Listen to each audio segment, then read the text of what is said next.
Okay, this tutorial is on investment appraisal, and first of all I'm going to go through the theory that you need to know to answer an investment appraisal question, and then I'm going to go through a practical past paper question. So first of all, let's have a look at investment appraisal. Investment appraisal is where businesses engage in capital spending. And capital spending is where businesses are purchasing non-current assets. These are assets that the business will use in the business that will not be sold. For example, premises, equipment, or vehicles. Because capital investment, when your business is purchasing non-current assets, these assets are expensive in nature. Due to the huge amount of money that will be spent on buying these assets, the business may have to go into debt. And because of this, any decision in relation to capital spending is a very important decision that a business must make because there is risk involved. There are two methods of investment appraisal: payback and the net present value. Before we look at both of those, you need to be aware of the issues that a business must consider before they engage in any capital spending. So I'm going to look at these issues now. So there are a number of issues that a business must consider.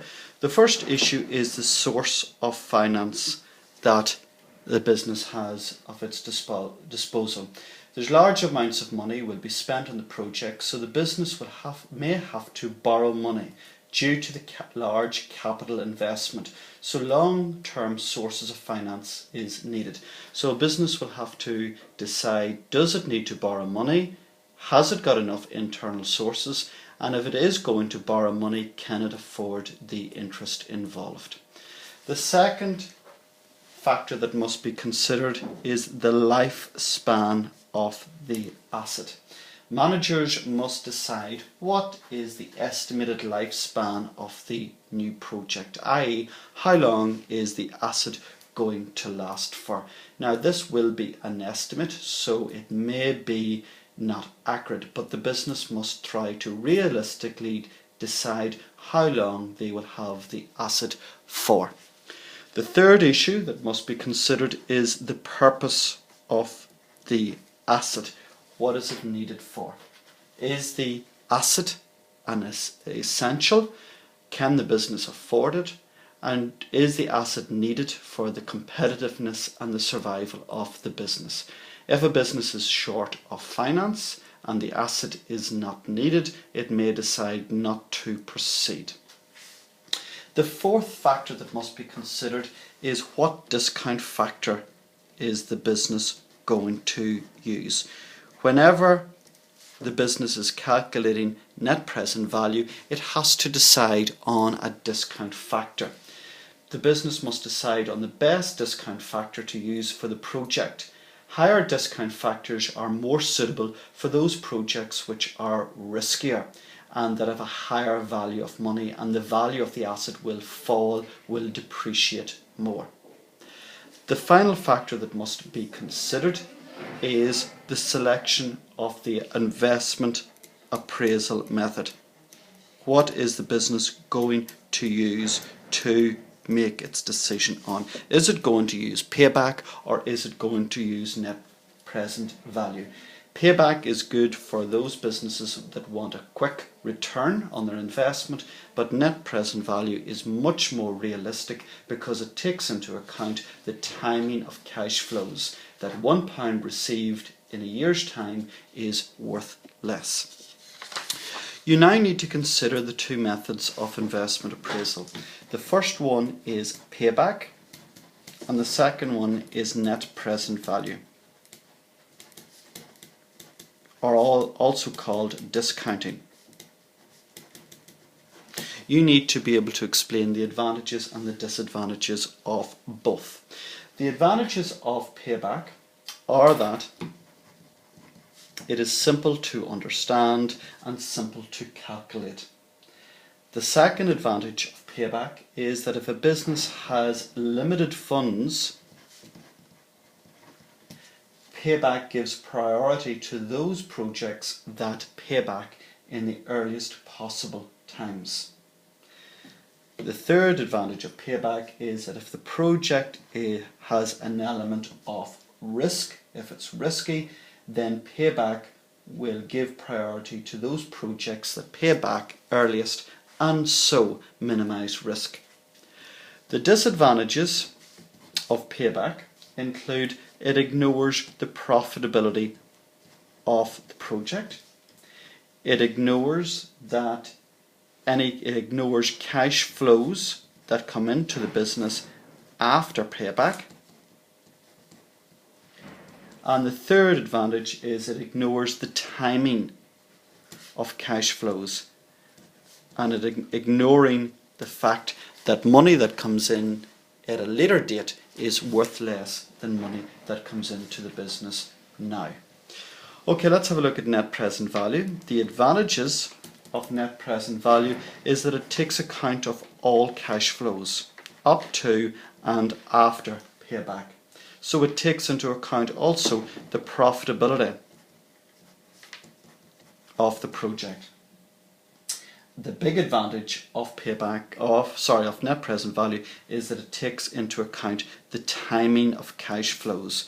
For example, £1 received in a year's time is worth less than £1 now. Okay. The drawbacks, the disadvantages of the net present value is that it is more complicated to work out and to understand compared to payback. It is also difficult to decide which discount factor is most appropriate for use with a particular project. Okay, now we are going to complete a past paper question, and you need to download this past paper question from Fronter, and we're going to use question 3 from June 2014. Before you attempt any question on investment appraisal, you must understand that whenever you are calculating payback and net present value, that you are using the inflows that come into a business each year, the cash inflows, and this is after variable costs have been deducted. And we're talking about the total inflows. So with a business, you may have total revenue and you may have total variable costs. You must take away your total variable costs from your total revenue, and that will give your total inflow, and that is the figure that you will be using for either net present value or payback. The question may break it down, and they may not give you the total revenue and the total variable costs. They may give it per unit. So they may give you the revenue per unit, the selling price of the product. They may give you the variable cost per unit, i.e. how much it took to make that product. So what you have to do is calculate the contribution. So you take the variable cost per unit away from the revenue per unit, and that gives you the contribution per unit. And then you will multiply this by the number sold, and that will give you your total inflows. If you do not calculate and understand this, you will not be able to answer a question carefully. So let's just recap. With investment appraisal, we are using the total inflows into the business each year from a new asset. They may give you the total revenue, the total variable cost, so you have to take the total variable cost away from the total revenue to give you the total inflows that come into a business for that year. Or they may break it down per unit. They may tell you how much revenue comes in, what's the selling price per unit. They may tell you the variable cost per unit. So you have to take the variable cost per unit away from the revenue per unit that gives you the contribution per unit. And then you will multiply this by the number sold, and that will give you the total inflow into a business for the year. One other point that you need to be aware of is that in the first year, two things may happen. In the first year, you may have the outflow, which is the purchase of the asset. And also in the first year, the asset may start to be making you money, so you may have an inflow. So what you have to do is take away the total inflow from the outflow. For example, let's say a business bought a new asset in 2014. The asset cost to the business, there was an outflow of £500,000, and it bought it at the start of the year. But throughout the year, the machine was making products and products were being sold, so you calculated that the inflow in the year was £200,000. You sold products, you brought in £200,000.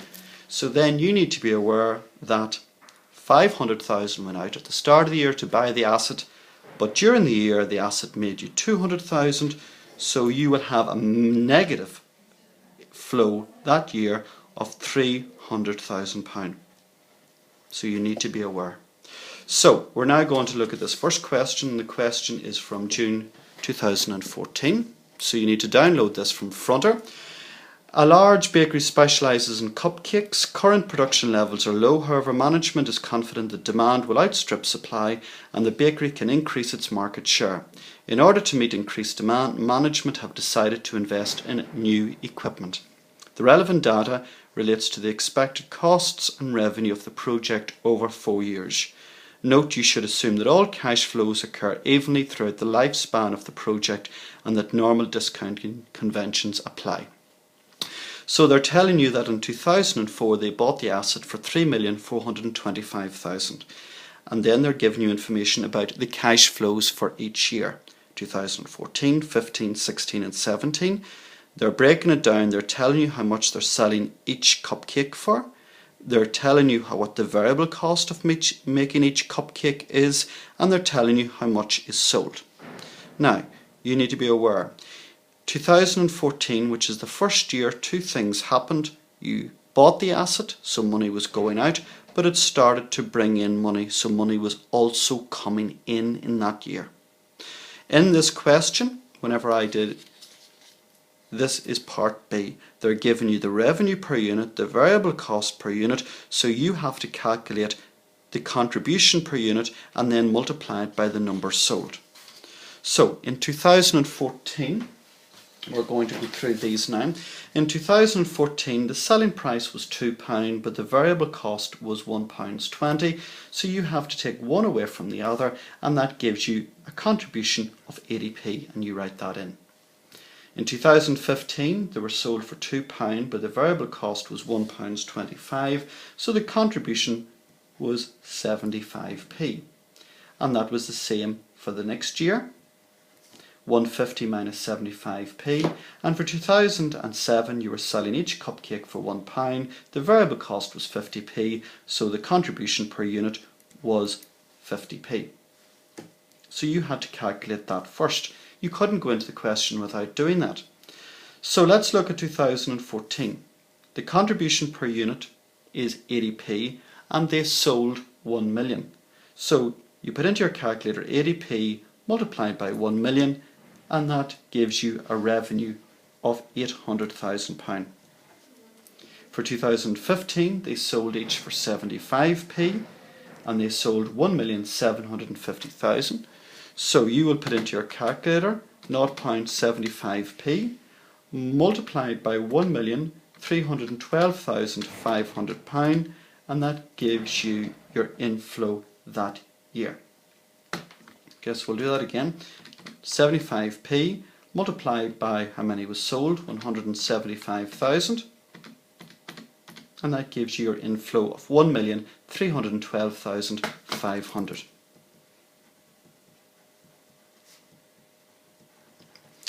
in 2016, the contribution per unit you calculated was 75p. They sold 1,750,000, so you multiply one by the other and you get a total inflow of 1,312,500, the same. For the last year, 2007, the contribution per unit was 50p. They sold 1.5 million, so the inflow was 750,000. If you do not know how to do this, you will not be able to attempt the question, because these are the figures that you use. You do not use these figures, you use these figures here. This is the total inflows that you use for each year.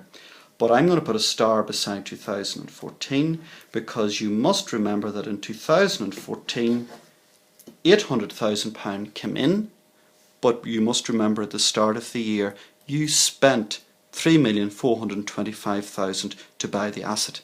So let's calculate that. 800,000 came in, minus 3,425,000. So in the first year you had a minus outflow of £2,625,000. Okay, so now we can attempt the question, and we can only attempt it after having calculated those figures. It asks you to calculate the net present value. So in 2014, 800,000 came in. Multiply by your discount factor, which they give you 0.952. So you put into your calculator 100,000. Multiply by the discount factor 0.952, and that gives you 761,600. So you write that in. In 2015, £1,312,500 came in. Multiply it by the discount factor and you get £1,190,437.50p. In 2016, £1,312,500 came in. Multiply by your discount factor and you get £1,134,000 and no p. And then in 2017, 750,000 came in. Multiply by your discount factor, which gives you £617,250. Where did I get those figures from? I got them from here, because I had to calculate the total contribution. If you used any other figures, that is wrong. So you have to go through this. You have to take your selling price minus your variable cost to get your contribution per unit, and then multiply that by how many was sold to get your total contribution for each year. And that is the figures that you put in here. So this is how much came in after you discounted it. So the total present value are those added up, and it adds up to £3,703,287.50p. Take away what you spent buying the equipment at the start, which gives you a present value of £278,287.50p. So you add those four up to give you the total present value minus what you spent, and that gives you that. So we'll just double check that. £3,703,287.50 minus £3,425,000, and that gives us a present value which is plus £278,287.50. So that machine with the net present value made you profit. That's how much came in, that's how much you spent, so there is your present value. The amount of money that came in, £3,703,287, was greater than what was spent, £3,425,000. So it made you a positive net present value of that. So you get 10 marks for doing that. But be aware, you could not get that correct if you did not understand and calculate the contributions at the start.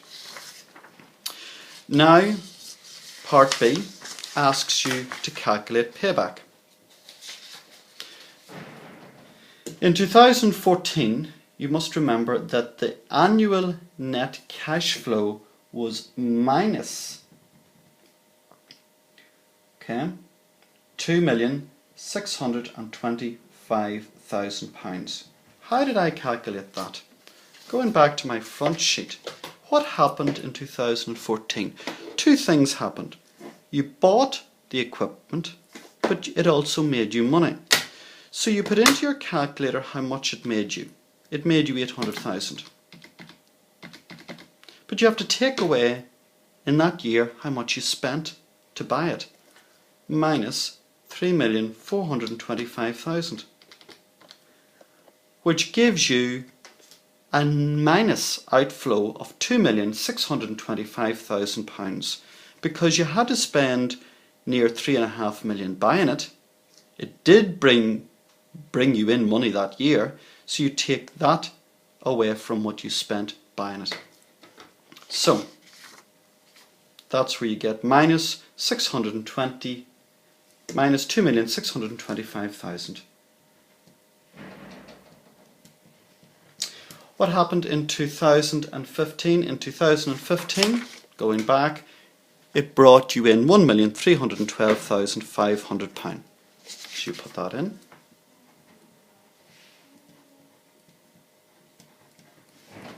And that brings your cumulative now to minus 1,312,500.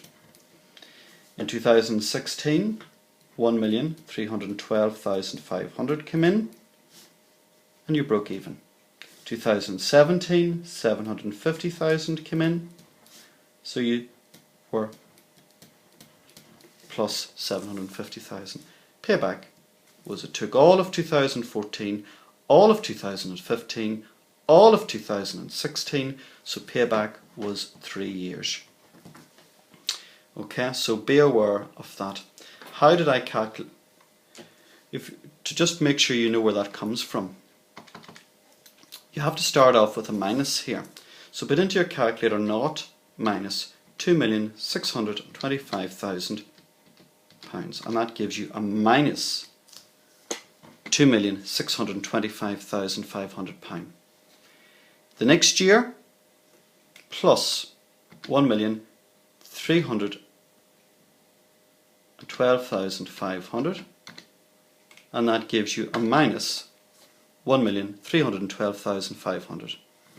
The next year, 2016, 1,312,000 came in, so plus 1,312,500 pounds came in, so it was 0 in 2016.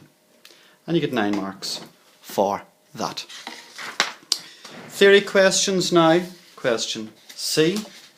Explain with one reason in each case whether or not the investment in the new equipment should proceed. So let's have a look at net present value. Well, if we go back to our net present value, the net present value was plus £278,287.50. So it is making you a profit. So based on that, yes, it should proceed. So what you'd be writing in there is, on the basis of net present value, that you would recommend that the business should purchase the fixed asset, the non-current asset, because it is making you a profit. There is a positive net present value of £278,287.50. So it is making you a positive net present value. It's making you a profit, so it should proceed. Based on payback, yes, you would be saying yes, it should proceed. Why? Because when we look at payback, you will see that it paid back in the 3rd year and it lasted for 4 years. So you would say yes, it should proceed because it pays back in 3 years within a lifespan of 4 years. So it should proceed. Net present value would only say to proceed with net present value if it's making you a positive net present value, if it's making you a profit. With payback, you would only say to proceed if it's paying back within its lifestyle. And remember that net present value always supersedes payback. So if net present value says yes, payback says no, you always go with net present value because it takes into account the timing of cash flows. Question D then asked, in relation to the proposed investment in the new equipment, evaluate the use of payback method of the investment appraisal. So again, what you would be doing here is giving the advantages and the disadvantages of payback, and you need to know those. So I'll just go through the advantages and disadvantages again. The advantages of payback is number one, it is easily understood. And it is easy to calculate. Payback also identifies the earliest point